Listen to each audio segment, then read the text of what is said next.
Sensibiliser les membres du caucus des femmes parlementaires ainsi que les députés hommes de la 9e législature sur leur rôle dans la consolidation et la démocratie de la gouvernance inclusive, c'est l'objectif que vise ce séminaire de formation. Dans son discours d'ouverture, l'honorable Djamilatou Sabi Mohamed, présidente du caucus, a salué la réforme du système partisan qui a permis aujourd'hui d'avoir un grand nombre de femmes à l'Assemblée nationale. De mémoire de citoyens, le taux de la représentativité des femmes à l'Assemblée nationale du Bénin n'avait jamais atteint 10%.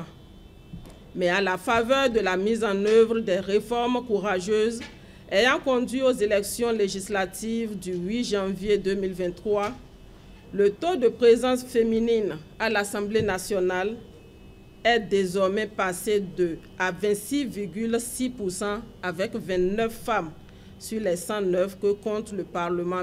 Je voudrais donc saisir l'occasion du haut de cette tribune pour dire toute ma reconnaissance à la première autorité du pays. Je voudrais nommer son Excellence, M. Patrice Athanase Guillaume Talon, qui, contre vents et marées, a défendu bec et ongle cette réforme majeure pour aligner notre pays au rang des grands pays qui prônent la démocratie, l'état de droit et l'égalité du genre. Augmenter le nombre de femmes dans les instances de prise de décision ne devrait pas être une fin en soi. C'est ce qu'a fait savoir le représentant résident du PNUD au Bénin avant de renouveler son engagement à toujours accompagner toutes les initiatives du caucus en matière de promotion des droits humains, la démocratie à travers la lutte contre toute violence basée sur le genre.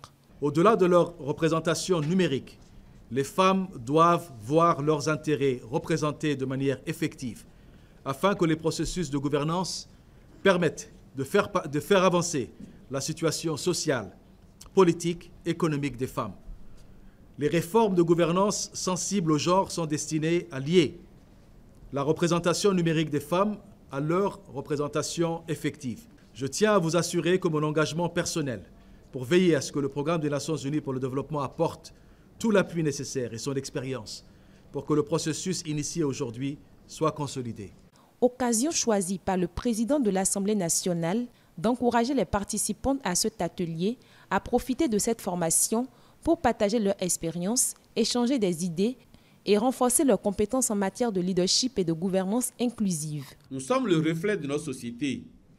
Si nous voulons que notre démocratie soit une véritable expression des aspirations et des besoins de tous les citoyens, hommes et femmes, alors nous devons travailler ensemble pour créer les conditions propices à cette participation égalitaire. La force de notre démocratie réside dans sa capacité à inclure et à valoriser les voix diverses de sa population. Les participantes de ce séminaire ressortent outillées pour mieux servir et représenter les femmes au Parlement.